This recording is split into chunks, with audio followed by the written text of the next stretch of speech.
So Much Things to Say, The Oral History of Bob Marley, by Roger Steffens. Introduction by Linton Kwesi Johnson. Read by Roger Steffens. Livocation.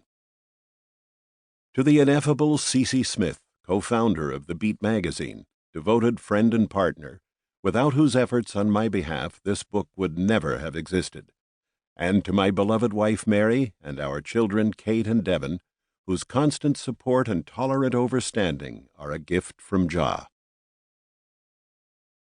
There are no facts in Jamaica, only versions. Old folk saying.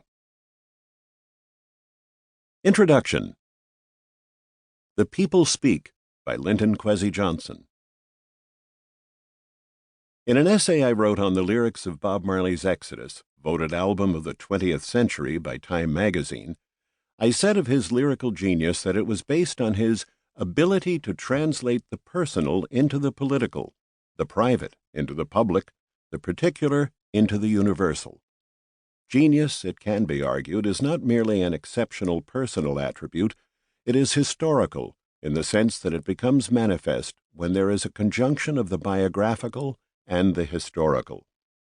The second half of the 1970s, the period when Bob Marley began to reap the rewards of his long apprenticeship as a musician, was a time of turbulence not only in Jamaica but around the globe. The Cold War was at its most intense. Proxy wars were being waged between East and West in developing world countries. Anti-colonial wars were still being fought in Africa. There were anti-imperialist struggles taking place in South America.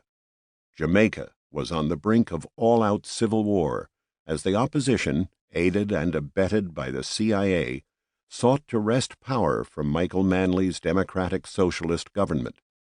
Bob Marley almost lost his life during that conflict. His music is resonant of that period. It reflects the zeitgeist. At the apotheosis of his career, he had become a kind of Che Guevara of popular culture. I have the dubious distinction of having written a critique of Marley's rise to fame at a pivotal time in his career. As a fan of the Wailers' triumvirate of Bob Marley, Peter Tosh, and Bunny Wailer, I was deeply disappointed when they went their separate ways.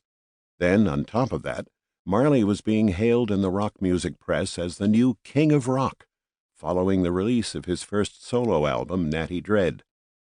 As far as I was concerned, that was a travesty, and I was not alone in harboring such sentiments. Bob Marley was, after all, a top-ranking Jamaican reggae artist who belonged to the world of black music and was being appropriated by the white rock world. In the article I wrote titled Roots and Rock, The Marley Enigma, published in Race Today in October 1975, I not only criticized the way Marley was being marketed, I laid the blame at the doorstep of Chris Blackwell, founder of Island Records. Back then, I was a 23-year-old sociology undergraduate, and I had just published my second book of poems, Dread, Beat, and Blood. 3 years later, I was signed to Island Records by Blackwell, and a year after that, by Marley to Tuff Gong. With the benefit of hindsight, I can say that my analysis of the marketing strategy was more or less correct, even though the sentiments were misplaced. When it became clear that Bob Marley would not recover from the cancer he was battling, the newly elected Jamaican government, led by Edward Seaga, awarded him the Order of Merit, the nation's highest civilian award. It was in recognition not only of Marley's enormous popularity in Jamaica, but also of the kudos he had brought to the nation by his achievements abroad. No other Jamaican has done more to boost the brand name Jamaica. As reggae music's greatest ambassador, Marley made an enormous contribution to its globalization and its impact on popular culture around the world. Since his demise, he has grown in stature from superstar to legend to iconic status, a remarkable achievement for someone from such a humble background. The astute, and at times obscene marketing of Marley as a brand cannot detract from the fact that no other recording artist in the late 20th century, in any genre, has had the global reach and influence that Marley has, continuing into this millennium. The Rastafarian soul rebel, armed with his distinctive voice, a guitar, a great backing band, and fine backing vocals,